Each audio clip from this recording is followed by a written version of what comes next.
Hey,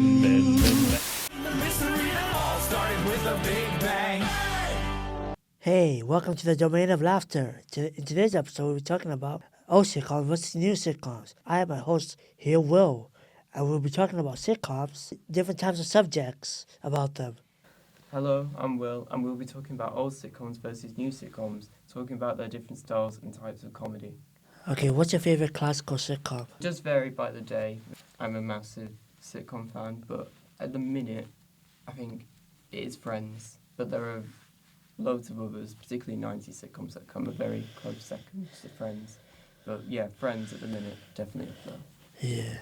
Yeah. Mine is Everybody Hates Chris. It's about the life of Chris Rock, and that was a really funny show. And I just loved in the mornings, I would just go to my living room and just watch it. I just laugh because it was really funny. Yeah, I think I just grew up with Friends because a lot of my family watched it, but it kind of does tell something about Friends, about how it's kind of aged well, because it is now 30 years old, so to kind of have like new fans 30 years later just show how well the show has actually aged and how funny it still is, and the humour as well. Yeah, I like Friends too.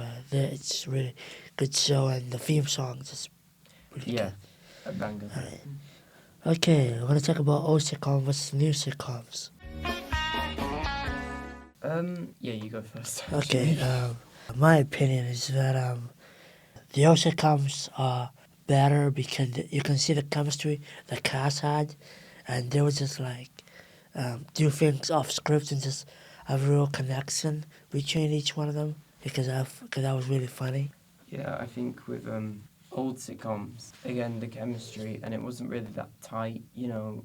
By that I mean you could kind of let the actors do their own thing, kind of improvise, and, you know, like Matthew Perry used to be on Friends, you know, like one of the actors would do something and then Matthew Perry would take the mick out of them, and that could just happen. Yeah. And they just let it happen because it's funny. Yeah. But I feel like with new sitcoms now, they do have that chemistry with the cast, no Yes. denying.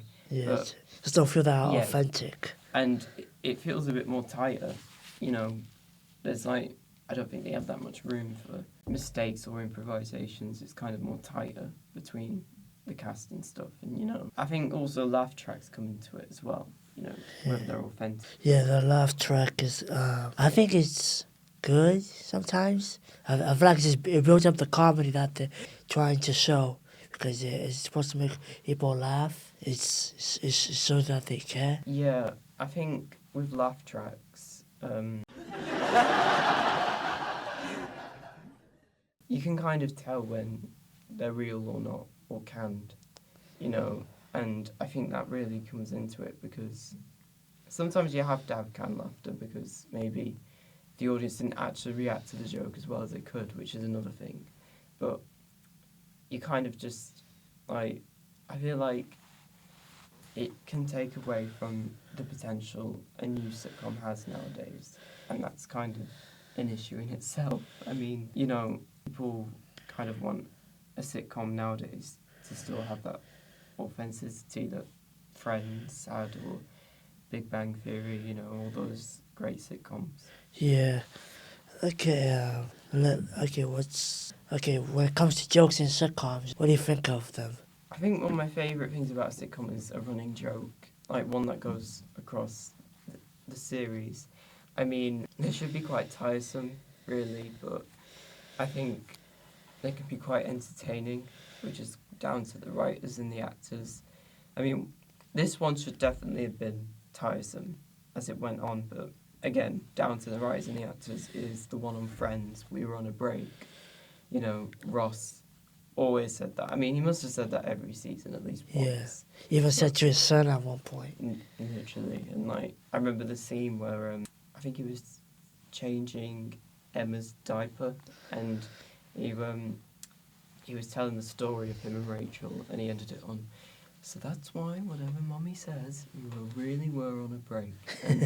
And it should have got really tiresome as it went on, but I think because Dave Swimmer's just such a good actor in everything he does, he kind of just makes it really funny. And instead of going, oh, they're bringing that back again, it's kind of, you just laugh to yourself every time he brings it up.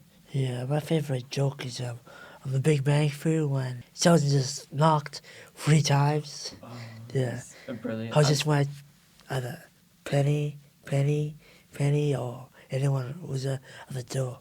I think it's funnier when they started implementing that into everything he did. Because at first it was just, I think it was just Penny he was doing that to. But I remember watching a compilation of it, and he does it to Raj. He's done it to Leonard as well. Yeah. Like he'll go into Leonard's room. Leonard. And then one of my favourite parts from it is when he'll knock, and then either Penny plays along. Yeah, like Penny, Sheldon. Yeah, Penny, that one. Sheldon. Or when That was funny. when he knocked twice and he was going to knock a third time, but Penny already opened the door and finished it for him. Yeah. Like that's enough. And he just didn't feel comfortable and still knocked anyway. Yeah. It just, Okay, today's guest is going to be Darren. I'm going to ask a few questions for us. Okay, what's your opinion on the laugh track? Sometimes I feel laughter tracks are too much forced comedy. I like to be able to listen and find subtleties in jokes which aren't always obvious. Where sometimes laughter tracks is made to make you think, I need to laugh there, or did I miss a joke? Certain comedies such as like Friends and other sort of American ones, they have the laughter tracks in where I don't believe they're recorded in front of live audiences, where some of the older comedies with laughter tracks were either recorded in front of live audiences or I guess played back, and then the audiences laughed at it. So certain ones you do where laughter tracks are sort of actually real, where some do seem a bit sort of fake in a sense, and it makes you laugh at it. I also prefer where you've not got laughter tracks. You kind of find funny stuff where the writers are sort of created it, where they might not necessarily think it's a funny joke. What's your favorite sitcom intro and why do you like it? Favorite sitcom intro, potentially some of the older ones. There's like Only Fools and Horses, where it's just because you reminisce and listen to it and you sing along to the track in essence. You need something catchy that gets you going, and you know, like this is the show that I like watching. This is going to be funny. Other ones as well, I suppose. Friday Night Dinner, In Betweeners, where it sets it up well. Fawlty Towers, where I think each one's sort of different in a sense, apart with the name on the sign. What do you think of sitcoms of today? I guess some of the older ones were certainly sign of the times. There's ones where nowadays they're almost trying to be cancelled due to the fact that there's probably racial connotations or stereotypes that aren't necessarily seen to be or allowed to be funny anymore, in a sense. Thank you for listening to the Domain of Laughter. We are going to do another episode next week. To keep in tone with the next episode, please subscribe to Spotify, Instagram, TikTok, and wherever I may post. Goodbye. Sometimes you wanna go where everybody knows your name, and they're always glad you came. You wanna be where you can see our troubles are